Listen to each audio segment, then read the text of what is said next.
Natapos ang ating video kung saan pinagbubugbog ni Cha Ju-young si Kim Sang-ho ang papatuloy makikita natin si Cha Ju-young kung saan sinasabi nito ang sunod sa kanyang mga hapak upang maging isang gangster. Yun ang sinabi sa akin ng aking ama at nagsalaita naman.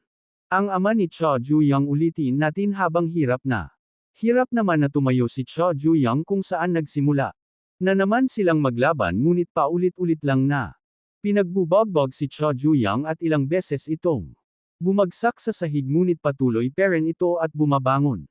Peren habang sinasabi naman ng ama ni Cha Ju-young. Ulitin natin labanan mo ako ng maayos sa isip-isip. Naman ni Cha Ju-young mula bata pa ako hindi man lang ako makatingin sa kanyang mga mata sabi pa ng ama ni Cha Ju-young kailangan mong maging malakas hanggang sa makuha mo ang tataong ito habang sinasabi naman ni Cha Ju-young sa kanyang isip ang kinakainisan ko ay ang mata ng dragon na yan sabi naman ng ama ni Cha Ju-young ganyan nga gusto ko ang mga matang yan at sumusugod naman si Cha Ju-young para umatake sa kanyang ama at nabalik naman tayo sa presento kung saan ay dumating na ang mga gwardya at tinanong nito ano ang mga ginagawa niyo ngunit nagulat naman ito sa kanyang nadatnan kung saan ay si Cha Ju-young na lang ang natitirang nakatayo at sila Kim Sang-ho naman at ang mga alagad nito ay nakahandusay na sa sahig at sinabi naman ng gwardya ang nangyayari dito Cha Ju-young hindi kaya. Ikaw ang may gawa nito hindi naman ito tinanggi ni Cha Ju-young at inamin na siya nga ang may gawa niyan.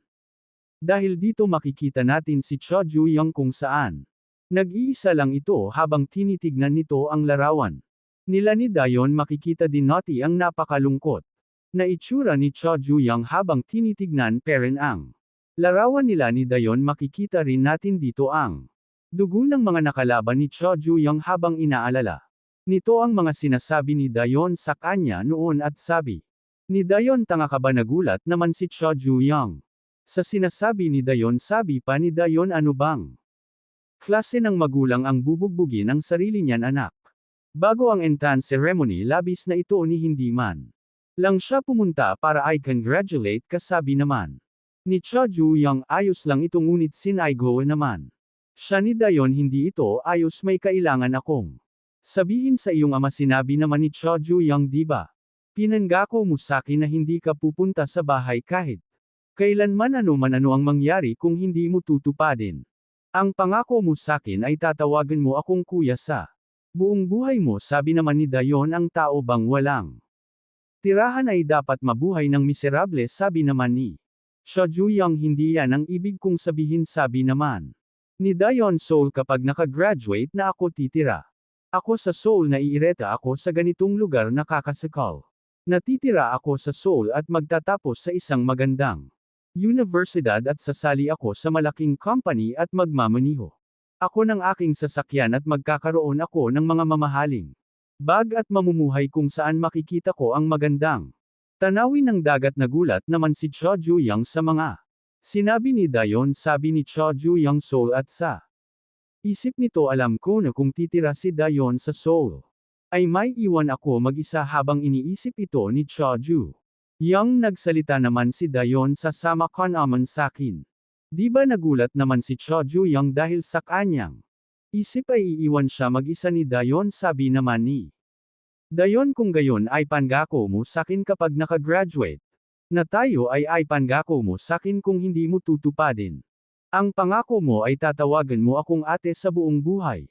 Nagulantang na lang si Cha Ju-young sa mga sinabi ni Dayon may bigla naman may nagsalitang lalaki na napakaganda magkasintahan kayong dalawa pwede ko ba? Kayong kunan ng larawan tinanggi naman ni Cha Ju-young na magkasintahan sila hindi naman nakatapos sa pagsasalita si Cha Ju-young dahil pumayag agad si Dayon kunan sila ng larawan ni Cha Ju-young habang nagbibilang naman ang lalaki para kunan ng larawan si Cha Ju-young. At Dayon makikita naman natin sa larawan nila ang tuwa ni Dayon habang si Cha Ju-young naman ay makikita natin na hindi siya komportable at may nakasilat pa sa kanilang itaas na congratulations on your high school entrance. Bumalik naman tayo sa bilangguan kung saan napakatahimik lang ngunit may maririnig tayong ingay sa pintuan kung saan makikita natin na pinagsusuntok ni Cha Juyang ang pader kung saan ay makikita natin na nagkaroon ng bitek ang pader dahil sa lakas ng suntok ni Cha Juyang at sa isip nito kung hindi lang ako napunta sa lugar na ito ay hindi na sana kailangan ni Dayon bumisita sa akin at patuloy nitong pinagsusuntok.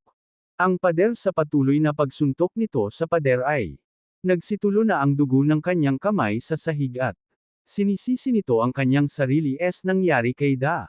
Yon at ang larawan nila ay natulon rin ng dugo ng kanyang kamay. Umiiyak naman si Cha Juyang dahil sa nangyari sa kanyang kay sa isang kaibigan niya. Maririnig naman natin na nagsasalita ang gwardya. Cha Juyang, alam ko ang iyong nararamdaman sa sitwasyong mong ito. Ngayon hindi mo man lang ginalaw ang iyong pagkain. Simula pa kahapon hindi ko na lang pwede hayaan na patuloy ito. Una, kailangan mong ikalma ang iyong sarili. At kumain ka na ng iyong pagkain. Ang tao ay kailangang nilang mabuhay na paluhod na lang si Cha Juyang at patuloy na humuhingi ng paumanhin dahil sa kanya ay may nangyaring masama kay Dayon. Napunta tayo sa cafeteria na kung saan kumakain ang mga preso at makikita rin natin si Magayem na kumakain. Nirinig naman nito Anve mga pinag-uusapan tungkol kay Cha Juyang ng mga lalaki na sinabi pinagbubagbag ni Cha Juyang sila Kim Sang-ho dahil sa mga sinabi nitong masama sa babae na kung saan ito ay nasagasaan ito. Sabi naman ng mga lalaki habang tumatawa. How satisfying. Tumayo naman ang isang lalaki at sabi ng nagsasalita ay ang ibig sabihin ba nito ay ang boss ng selda ay mapapalitan. Habang sinasabi ito ng lalaki ay makikita natin ang isang kamay itaas ng ulo nito. Bigla naman hinampas ang ulo ng lalaki sa mesa at sabi nito, nag-uusap kayo ng hindi ako kasali. Nagulat naman ang lalaking blonde. Mukhang masaya ang pinag-uusapan niyo. Isali niya naman. Ako. Ang pangalan ng lalaki ay Park Jong-chan. Kaso special. Aaso, ano ba ang nangyari sa lalaki na tumalo sa boss ng selda? Nakakasatisfy ba ito? Kailangan ko rin bang tumalo ng isa? Kinabahan naman ang mga bilanggo. Kung saan sabi pa nila hindi mo na kailang gagawin yun.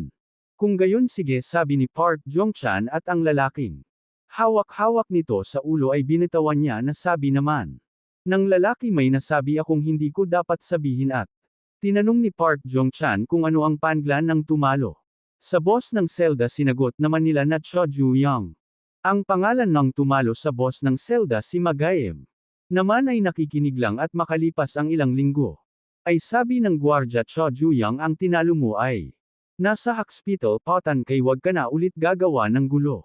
Tahimik naman na nakikinig si Cha Juyang sa sinasabi ng gwardya at nang makabalik na si Cha Juyang ay sa isip nito ay bubugbugin siya ng mga bilanggo hanggang kamatayan. Tahimik naman ang lahat lalo na si Magayem.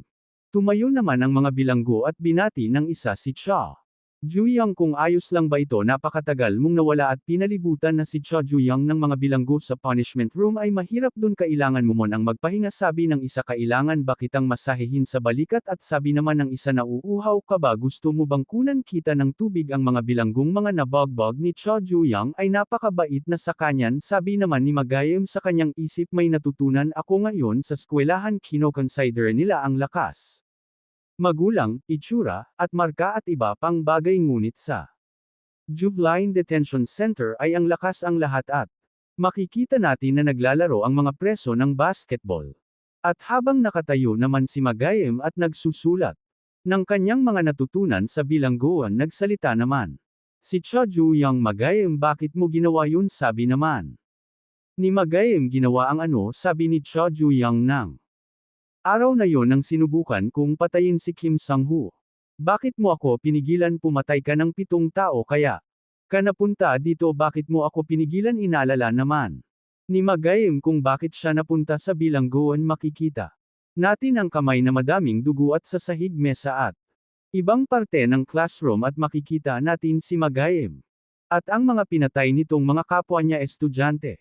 Habang naaalala ito ni Magayem at bigla naman nagsalita si Park Jong-chan kung siya ba si Cha Juyang at sabi panito, mukhang mahina ka pa sa inaakala ko. Paano mo naman natalo si Kim Sang-ho? Sabay ang lalaking yun ay mahina habang tinitignan nito si Cha Juyang kung gayon, paano mo ginawa yun? Mukhang desperado kang Hari sa selda hindi ba sabi naman ni Cho Ju-young umalis? Kasaking harapan wala akong interes sa mga pinangsasabi. Munagulat naman si Park Jong-chan at napangiti ito. Naman ito sa kanyang narinig Cho Ju-young mukhang isakang. Arrogant, hindi ba alam mo ba kung ano ang ayaw ko sa? Lahat habang sinasabi niya ito ay naghanda ito ng atake kay Cho Ju-young, tumama naman ito sa sikmura ni Cho Ju-young. Sabi ni Park Jong-chan ang pinakaayaw ko sa lahat ay ang mga arrogant na hindi alam kung saan lulugar. Tuturuan kita ng leksyon bilang kapalit ni Kim Sang-ho at hinawakan nito ang ulo ni Cho Ju-young at naghanda ng pag-atake at sabi nito, ano kaya ang mangyayari sa aso kung kinagat nito ang kanyang amo? Bago pa man tumama ang suntok ni Park Jong-chan ay nakatingin ito kaya hindi na napatuloy ni Cho Ju-young ang kanyang pag-atake dahil sa gwardya. Sabi pa nito, shit, nahuli ako, nagbibiroon lang kami at umalis na ang gwardya. Sabi pa ni Park Jong-chan, alam mo ba na dito bilang isang boss ng isang selda ay pwede kang makipaglaban hanggat gusto mo, ikaw rin ay pwede rin bilang boss ng isang selda, at naghanda na itong suntukin si Cho Ju-young at makikita natin na tinamaan si Cho Ju-young sa kanyang mukha. Anong problema, bakit hindi ka gumaganti? At sabi nito kay Magayem, ano ba ang problema? Sa batardong ito si Magayem naman ay wala namang magawa. Habang patuloy parent si Park Jong-chan sa pagbagbag kay Cho Ju-young, sabi nito, kanina umaasta ka na tila ba matapang na aso, kung magpalatuloy tayo sa ganto ay merong mangyayaring masama sa'yo. Si Cho Ju-young naman ay tinitignan si Park Jong-chan nang makita nito. Ang tato nito ay nagulat siya dahil kaparehas ng sa kanyang ama. Habang inaalala ni Cho Ju-young ang kanyang ama kung paano siya nito pinagbubog at ang tato ng kanyang ama na tinitinan niya, sabi ni Park Jong-chan, sa pagsasalita mo kanina ay tila ba hindi ka natatakot? Dahil ba ito sa aksidenteng nangyari ng masagasaan siya ng truck? Ang pag-atake sana ni Park Jong-chan ay hindi na umabot dahil may paana sa kanyang mukha na paparating. Ang paang ito ay kay Cho Ju-young, bumulwak naman ang dugo sa kanyang bibig at mabilis na kumilos si Cho Ju-young. Hinawakan nito ang kamay ni Park Jong-chan at pumunta ito sa kanyang likod habang nakaapak ang paa nito sa mukha ni Park Jong-chan. Sabi naman ni Park Jong-chan, ang bastargang ito. Sabi naman ni Cho Ju-young, sabihin mo pa ulit yun? Nagtataka naman si Park Jong-chan sa sinasabi ni Cho Ju-young habang hawak-hawak ni Cho Ju-young ang dalawang kamay ni Park Jong-chan ay diniinan nito ang pagkakaapak nito kay Park Jong-chan. Nagpupumiglas naman si Park Jong-chan at sabi pa nito, bitiwan mo ako. Ngunit si Cho Ju-young ay wala nang naririnig at handa na itong baliin ang kamay ni Park Jong-chan at tinanong naman nito kung ano ang gagawin niya at umiiyak na ito habang sinasabi niya ito ay tuluyan niya ng binali ang kami ni Park Jong-chan habang paulit-ulit pero na sinasabi ni Cho Ju-young. Again sumigaw naman si Park Jong-chan sa kanyang dinadanas habang gulat na naman si Magayem sa kanyang mga nasaksihan. Habang hawak-hawak naman ni Cho Ju-young ang kamay ni Park Jong-chan ay patuloy nitong pinagsisipa si Park Jong-chan at makikita natin na nawalan ng malay si Park Jong-chan. Sa isip ni Cho Ju-young ay naaalala niya ang kanyang ama dahil kay Park Jong-chan. Habang walang malay naman itong nakahandusay at duguan pati na rin sa bakal ay nagsikalat ang dugo ni Park Jong-chan. Sabi naman Cho Ju-young, sabihin mo yan ulit, at dito na nagtatapos ang ating video.